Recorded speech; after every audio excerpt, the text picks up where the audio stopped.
Para sa mga hindi pa nakakalam mga boss mga idol, kung paano nga ba gumawa ng thumbnail na ilalagay natin sa ating mga YouTube video. Kung alam nyo na mga boss mga idol, kung paano maglagay ng thumbnail sa ating YouTube video, kasi yun yung nakaraang upload natin mga boss mga idol, no?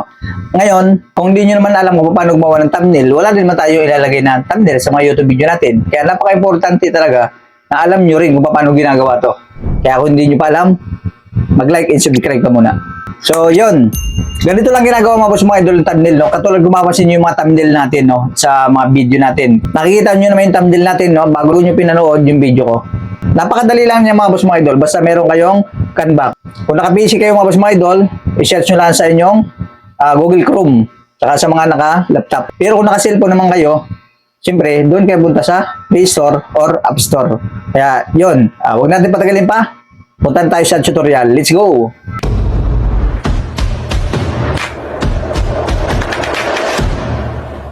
So yung gagawin naman tayo mga boss mga idol ng thumbnail, no? Kaya sa mga hindi pa alam kung paano gumawa ng thumbnail, panoorin nyo ng buo yung video na ito mga boss mga idol. So sa PC tayo gagawa mga boss mga idol para mas mabilis gumawa ng thumbnail dito, no? Punta na tayo mga boss mga idol sa Google Chrome. So yung mas magandang gumawa kasi mga boss mga idol, no, sa PC or sa laptop kasi medyo malaki. Malaki yung ating gagalawan and mouse lang kumpara sa cellphone. So kung si-search nyo lang dito mga boss mga idol, yung Canva. Sa mga wala pang Canva. Yan, hanapin nyo lang yung Canva dyan, Canva login. Yan, kahit alin dyan. Canva app. Yan, download for free. Yan, download nyo lang yan. Yan o, download Canva. Mac, iOS, Android. Yan, Chromebook. So, download nyo na. Once ma-download nyo na, mag-login lang kayo. Meron na kasi akong, mga idol, no? Meron na kasi akong Canva na nakalagay na, ito na oh. Yan, i-click ko lang yung Canva na yun. Ito yung nagustuhan ko dito mga idol kasi si-search na lang natin dito. May templates na talaga sila. Kung edit na lang natin, sulat na lang natin dito yung YouTube thumbnail. Yan, lahat ng gusto nyo gawin, i-search nyo lang dito mga idol sa search bar nila. Talagang lalabas na yan dyan. Yan oh, YouTube thumbnail. Ang dami lalabas dyan mga idol na thumbnail. Yan lahat na yan, thumbnail na yan. Diba? I-edit na lang natin. Kumbaga, nasa inyo na kung alin diyan ang gusto nyong piliin. Diba? Yan, magaganda niyan.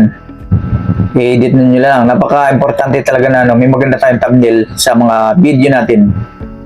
Diba? Ang dami niya, no? Yan, hanap lang kayo dyan kung anong gusto nyo.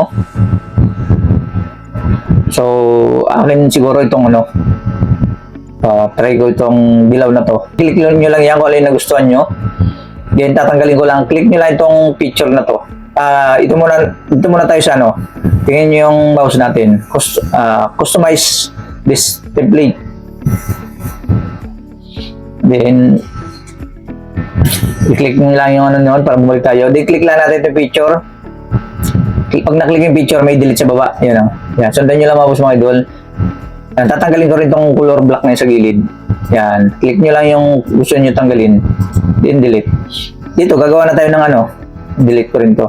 Para malinis siya. Gagawa na tayo. Ito, i-edit nyo lang ito. Double click nyo lang ito mga idol. Yan o. Yung attractive. Ito ang attractive. Double click lang sa mouse. Sa, right side. Yan. Delete na. Then click nyo na yung backspace. O, gagawa na tayo ng thumbnail. Paano? Maglagay. Yan, paano maglagay?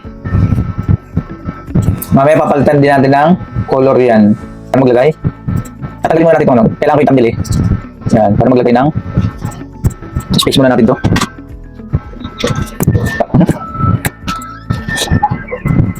Paano maglagay ng thumbnail? Ito pagka ganito, i-attack nyo lang dito sa gilid. Yan o, diba? Para pumunta siya. Yan, then, pagka halimbawa sobra, i-attack nyo lang konti. Yan. Nasa inyo na yan kung paano nyo i-adjust. Para maglagay ng thumbnail. Delete natin to. Yan, delete. Then ngayon, pagka kailangan pa rin yung gagawin yan, kailangan yung i-click ulit to. Then, click nyo yung plus na to. Yan. Then, double click ulit. Then, backspace. Then, backspace. Nilagay naman natin dito para maglagay ng thumbnail sa ating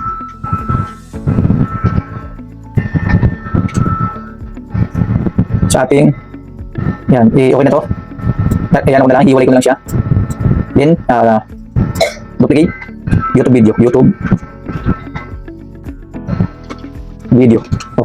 Yan, papalitan lang natin ang fonts to mga idol para mas magandang tingnan. Tingnan lang yung dito sa taas na to. Lalabas na yung fonts dyan. Yan o. Iba na yung itsura niya. Hatakan nyo lang yan. Para mas medyo malaki siya tingnan. Dito, i-click nyo lang para yung color ito yung color niya para mapalitan nyo yung color. Pili na kayo dyan kung ano gusto nyo. Yan, okay na yan sa akin. Then, punta tayo dito sa fix.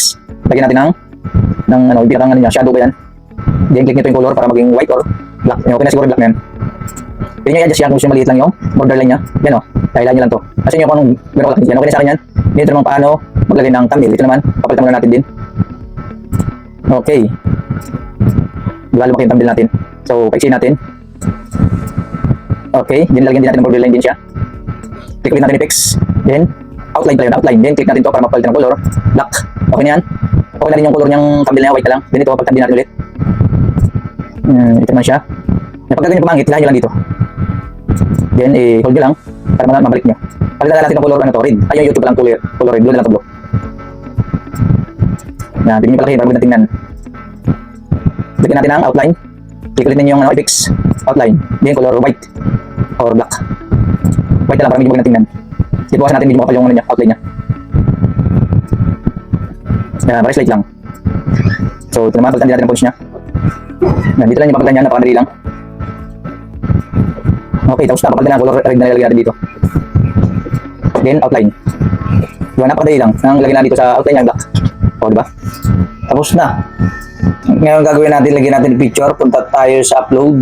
Kung wala pa na kayo na-upload dyan, pupunta muna kayo siyempre sa ano nito, sa files. Load ko tayo ng picture yan. Dito lang magtanggal lang background mga boss mga idol. Alam mo na dito na yung picture nyo. Punta kayo dito sa BG Remover. Yan o, BG Remover. Click nyo lang yon, matatanggal na yan. Yan. Di ba? Napaka basic lang magtanggal ng ano dito sa Canva. Ang tagal na nitong Canva ito, kailan ko lang nalaman eh. Dito tayo gumagawa dati pa ng thumbnail. Papakahirap pa tayo sa PerfectArt na ang daming ano, ichi-burichi. Tapos lalagyan din na outline to, lagyan din natin. Tanggalin ko lang mga boss itong ano tanggalin ko muna itong video, parang gusto ko ibaba. YouTube. Gusto ko ibaba siya, para malaki yung YouTube. Para malaki yung, papalitin ko lang to. Yan, papalaki ko yung YouTube para mas maganda tingnan. Yan. Then, mag-click lang to, lagyan ko yung video sa baba. YouTube video.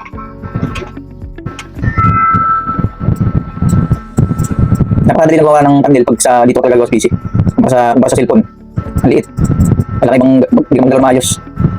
Okay na yan. Ang gagawin ko na lang, papalitan ko na lang din ng siguro okay na yung color na yan. Ito na yung picture. Itong picture natin. Lagyan na lang natin na outline. Click nyo lang yung picture. Then itong edit na to. Click nyo yung edit na to. Yan, hanapin nyo dito yung shadow. Then glow. Yan, kung kasi nyo nag-iba yung picture natin. Dito natin i-adjust yan. Intensity. Ano natin, close. Then ito. Ay, ito pala close natin yung blur amount. Yan, close natin. Sagad natin yung intensity. Then itong color block na to, click natin. Hanapin natin yung white. Pero nasa inyo kung anong color gagawin nyo. Ang ilalagay nyo. Pwedeng red, pwedeng black, pwedeng blue. White lang sa akin. Then, mapapansin nyo makapal yung outline niya sa gilid. Ito yung adjust na yung size. Yan o. Diba? Yan. Nasa inyo na yan. Kung gaano kakapal yung outline nyo. Sa akin gusto ko manipis lang. Okay na yan. Meron na tayong thumbnail. Meron lang kasimple. Kung mag-adjust nyo lang kung anong style ang gagawin nyo. Siguro gitna ko siya. Para magandang tingnan. Pag dumana sa ulo nyo to, talaga mapapaklik kayo kasi ang gandang tingnan eh. Kumbaga, i-explore nyo lang mga boss mga idol. Napakadali lang gamitin yan. Hindi pwede kayo maglagay ng elements dyan. Maraming elements dyan kung anong gusto nyo ilagay.